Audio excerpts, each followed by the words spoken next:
है वो कहता है कि अगर रोजगार करने वाले ज्यादा हैं और रोजगार कम है तो उन्हें कम सैलरी पे करना पड़ेगा, क्योंकि सब लोग तैयार होंगे करने के लिए।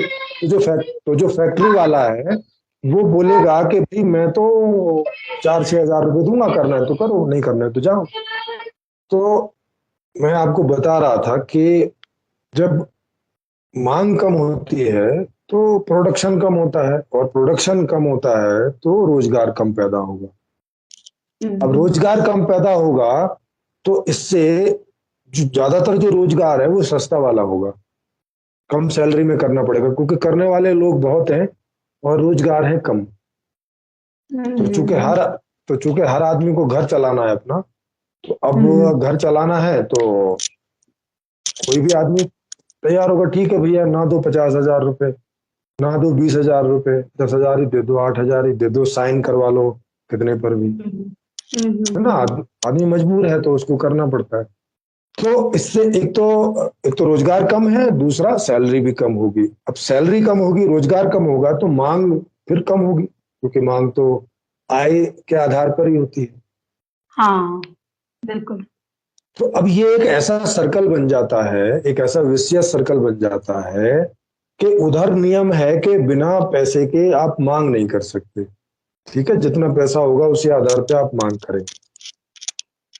तो कम पैसा होने की वजह से मांग कम होती है, हम्म। और उधर रोजगार नहीं है, तो रोजगार नहीं होने की वजह से पैसा नहीं पैदा होता, माने आय नहीं होती। भाई हम्म। जितना काम होगा उसी हिसाब से आय होगी ना। काम ही थोड़ा है तो आय भी थोड़ी है, ओवरऑल मिला के। उधर कम मांग के कारण रोजगार कम होता है, और कम रोजगार के कारण मांग कम होती है। समझ रहे हैं, ये दोनों नियम दोनों तरफ जो है वो एक दूसरे को कम करके रखते हैं, एक दूसरे को नीचा करते रहते हैं, एक दूसरे को दबा के रखने की कोशिश करते हैं। हम्म। कम मांग की वजह से रोजगार नहीं पैदा होता, और रोजगार नहीं होने की वजह से मांग नहीं पैदा होती। तो ये दोनों नियम एक दूसरे को दबा के रखते हैं। दबा के का मतलब है कि जो आपका इकोनॉमिक्स है उसको मिनिमाइज करके रखते हैं, कम से कम पर। मतलब अगर हम मांग नहीं कर रहे हैं तो उतना प्रोडक्शन नहीं है, तो उतनी रोजगार की जरूरत नहीं है। और कम रोजगार मतलब कम इनकम, फिर वहीं पे आ जाते हैं। तो मतलब जो ये सर्कल जो आप बता रहे हैं, विशेष सर्कल है, इसकी वजह से हमारा अर्थशास्त्र कमजोर सा दिखाई देता है। यही आप हाँ, कह रहे हैं? जैसे जी हाँ, जैसे आप लाइव एग्जाम्पल ले लो, जैसे आप एक टैब चाहती हैं, आप एक हम्म। टैब खरीदना चाहती हैं, हाँ। तो आपको देखना पड़ता है कि भाई बजट कितना, ये नहीं कि आप कोई भी टैब खरीद लें। हाँ, ठीक है, मार्केट में तो लाखों रुपए के भी टैब हैं। हम्म। हाँ, मार्केट में जो है आपको 4 हजार से लेके और 1.5-2 लाख रुपए तक के टैब होते हैं। बिल्कुल। समझ रहे हैं? और अगर आपको कुछ थोड़ा भी ठीक सा काम करना है तो 30-40 हजार रुपए के नीचे वाला टैबलेट कोई ठीक से काम नहीं करता है।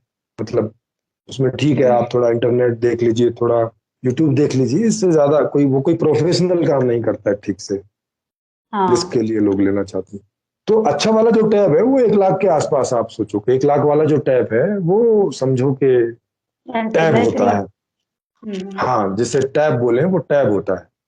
अच्छा स्मूथ परफॉर्मेंस देता है, आपके सारे जो काम कर देता है, जो भी काम के लिए टैब लिया जाता है। अब हम्म। 1 लाख रुपए का टैब कौन ले सकता है? हाँ, जिसकी मंथली इनकम 4-5 लाख रुपए हो तो वही सोच पाएगा। हाँ, तो अब आप सोचिए कि ये तो बहुत थोड़े से लोग हैं जो जो इतने का टैब लेंगे, लेकिन लेना तो बाकी भी सब चाहते हैं। हाँ, तो थोड़ा कम बजट का लेंगे। हाँ, लेकिन बहुत सारे बहुत सारे लोगों के पास तो उतना भी बजट नहीं होता कि 4 हजार वाला भी खरीद सके। हाँ, बल्कि 10-15 हजार वाला भी हम खरीदते तो हम सोचते हैं उसको कहीं ईएमआई में कन्वर्ट करा के थोड़ी हाँ, इनकम के बेसिस पे सहूलियत हो जाए, इस तरीके से। Yes yes yes. हम्म। तो और हमें कहीं और दूसरी जगहों में कमी करनी पड़ती है। एक एक बार टैब ले लिया तो अब 4-6 महीने जो हम उसकी ईएमआई भरेंगे, तो जहां खर्च कर रहे होंगे वहां से हम कम कर देंगे, माने वहां मांग कम हो जाएगी। हाँ, अक्सर मिडिल क्लास, खासकर मिडिल क्लास इसी तरीके से करता है।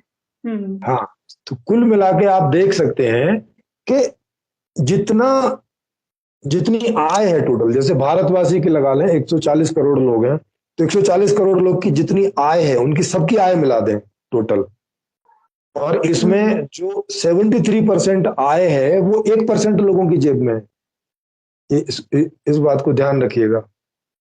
तो उन 1% को थोड़ी देर के लिए निकाल दीजिए, क्योंकि उनके पास पैसा पड़ा रहता है, वो मांग नहीं करते, वो जितनी मांग करना चाहते हैं उससे बहुत ज्यादा पैसा उनके पास होता है, तो वो वाला पैसा मांग में नहीं जाता उनका, तो उतना निकाल दीजिए।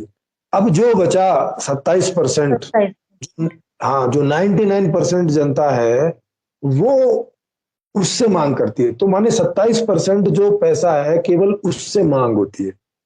मतलब 27% में पूरे, अगर हिंदुस्तान की पॉपुलेशन की बात करें तो सारी 27% में समाहित है।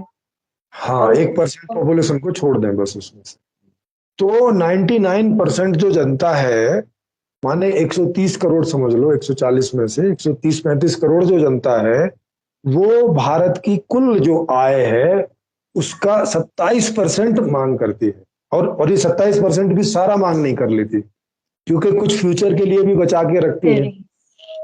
हाँ, कि पता नहीं कब बीमार पड़ जाएं, आज से 20 साल बाद घर खरीदेंगे तो तब घर की मांग करेंगे, मगर जमा आज से ही करने लग जाएंगे, तो वो पैसा तो 20 साल बाद मांग पैदा करेगा, आज मांग नहीं पैदा कर रहा, वो ऐसे ही रखा हुआ है।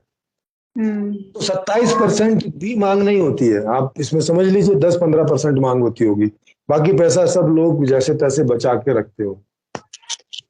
तो अब जहां जिस देश में 10-15% ही मांग होगी तो उसी हिसाब से इकोनॉमी चलेगी ना, बस उतनी मांग होगी तो उतना ही प्रोडक्शन होगा, तो उतना ही रोजगार निकलेगा, माने थोड़े लोगों के पास रोजगार होगा, थोड़े लोग मांग करेंगे, थोड़ी मांग होगी, बस यही इकोनॉमी चलेगी।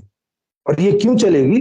क्योंकि आज तक का जो अर्थशास्त्र है ये उसकी गलती है, ये उसकी खामी है, तो ये बड़ा अनपढ़ टाइप का अर्थशास्त्र, जैसे कोई अनपढ़ आदमी अर्थशास्त्र बना लेते हैं। अभी जैसे मैंने आपको बताया कि आप कोई भी जाके मांग करेंगे तो तभी मांग करेंगे जब आपको पहले से पता होगा कि आपके पॉकेट में पैसा है या आपके बैंक अकाउंट में बैलेंस है, या ज्यादा से ज्यादा एक आध महीने का उधार कर लेंगे क्रेडिट कार्ड के थ्रू या लोन के थ्रू, ठीक। लेकिन वो भी तभी करेंगे जब आपको लगेगा कि हाँ, ये मैं जो है अपने आने वाली अर्निंग में से इसमें मैं पे कर सकूंगा या पे कर सकूंगी, क्योंकि अगर नहीं कर सकेंगे तो आपके जो भी एसेट हैं वो भी फिर बिक जाएंगे उसमें, आपका घर है तो घर चला जाएगा, या गाड़ी है तो गाड़ी उठा के ले जाएंगे, या जो भी कुछ है वो सब इसमें कर्ज चढ़ जाएगा। हाँ, कर चढ़ जाएगा। तो कहने का मतलब सीधी सी बात ये हो गई कि आप बाजार में मांग करेंगे अपनी आय के आधार पर। बिल्कुल। और ये आपको मालूम ही है कि भारत में 90% लोग ऐसे हैं जिनकी आय या तो कम है या तो बहुत कम है या तो है ही नहीं है। केवल 10% लोग ऐसे हैं जिनकी आय उतनी या उससे ज्यादा है जितनी के वो मांग करना चाहते हैं अपने जीवन में, ठीक। तो उनको तो कोई दिक्कत नहीं है, वो तो जितनी मांग करना चाहते हैं कर लेते हैं, उनको वो बाजार में जाते हैं, उन्हें जो खरीदना है खरीद लेते हैं वहां पे जो भी उपलब्ध है, ठीक, उनको कोई दिक्कत नहीं। तो 10% लोग जितनी मांग करना चाहते हैं कर लेते हैं। बाकी जो 90% लोग हैं उसमें ऊपर से जैसे जैसे नीचे आप आते जाओगे आप देखोगे कि उनकी आय जो है वो कम होती चली जा रही है, और जब कम होती चली जा रही है तो बिलो पॉवर्टी लाइन जो है वो है जो दिन में उतना भी ठीक से नहीं कमा पाते कि खाना भी खरीद के खा सकें, वो भी सरकार उनको मुफ्त देती है तब उनका घर चलता है, नहीं तो ना चले। और बिलो पॉवर्टी लाइन 30-35% से ज्यादा लोग हैं अभी जो संख्या है। हाँ, जो सरकारी आंकड़ा है ये, सरकारी आंकड़ा जो है वो बहुत कम का है, नहीं तो आप इसको 50% के ऊपर ही मान के चलो, क्योंकि अभी 80 करोड़ लोग हैं जो राशन पाते हैं।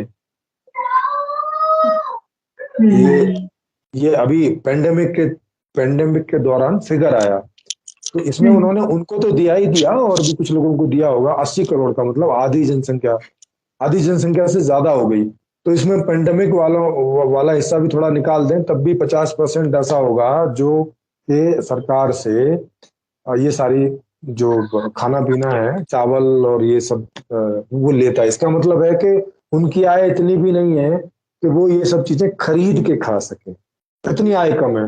तो बाकी तो वो कोई मांग करते ही नहीं होंगे ना, बहुत कम कोई, जैसे तेल की मांग कर ली या बहुत तेल थोड़ा सा ले लिया होगा, एक चम्मच में ही सब्जी छोंक लेते होंगे, है ना। ऐसे ऐसे करते होंगे, सड़ी हुई प्याज लेके आते होंगे सस्ती वाली, सड़ा हुआ आलू लेके आते होंगे, तब कहीं जाके वो उनको सब चलता होगा। हम्म। तो आप देखेंगे कि जब 90% से ज्यादा लोगों के पास उतना धन ही नहीं है, उतनी आय ही नहीं है कि वो जितनी मांग करना चाहते हैं बाजार में उतनी कर सकें, तो वो मांग ही नहीं करते बाजार। अब जब मांग नहीं करते तो इसका मतलब क्या हो गया? इसका मतलब सीधा सा हो गया कि बाजार उसका प्रोडक्शन करने की सोचेगा नहीं, क्योंकि जब मांग ही नहीं है तो वो क्या करेगा उस, उसका प्रोडक्शन करके, है ना। तो वो प्रोडक्शन करता नहीं, जब प्रोडक्शन नहीं करता तो इसका मतलब है कि कम प्रोडक्शन होता है, क्योंकि कम मांग है तो कम प्रोडक्शन है। अब जब कम प्रोडक्शन है तो प्रोडक्शन करने के लिए लोगों की जरूरत भी कम पड़ेगी, क्योंकि थोड़ा बनाना है तो थोड़े ही लोग चाहिए, अच्छा। थोड़े लोग हम्म चाहिए ना फिर। अब थोड़े लोग चाहिए का मतलब है कि जो एम्प्लॉयमेंट है, जो रोजगार है, वो थोड़ा पैदा होगा। हाँ, तो जब रोजगार, मांग ही हाँ नहीं है, तो हाँ, जब जैसे कहते हैं फैक्ट्री में काम नहीं है, ज्यादा काम नहीं है, जस्ट बिकॉज कि वो मांग नहीं है लोग, तो वो भी बना के लॉस में तो जाएंगे नहीं। हाँ हम्म बिल्कुल। भाई वो हम्म बना के रख लेंगे तो कहाँ स्टोर करेंगे, और स्टोर करके रखने का फायदा क्या है जब बिकेगा ही नहीं। हम्म तो अब इसका मतलब हो गया कि वहां पे रोजगार कम होगा, रोजगार कम होगा तो आय कम होगी, हम्म हम्म हम्म और रोजगार कम होगा और रोजगार करने वाले ज्यादा होंगे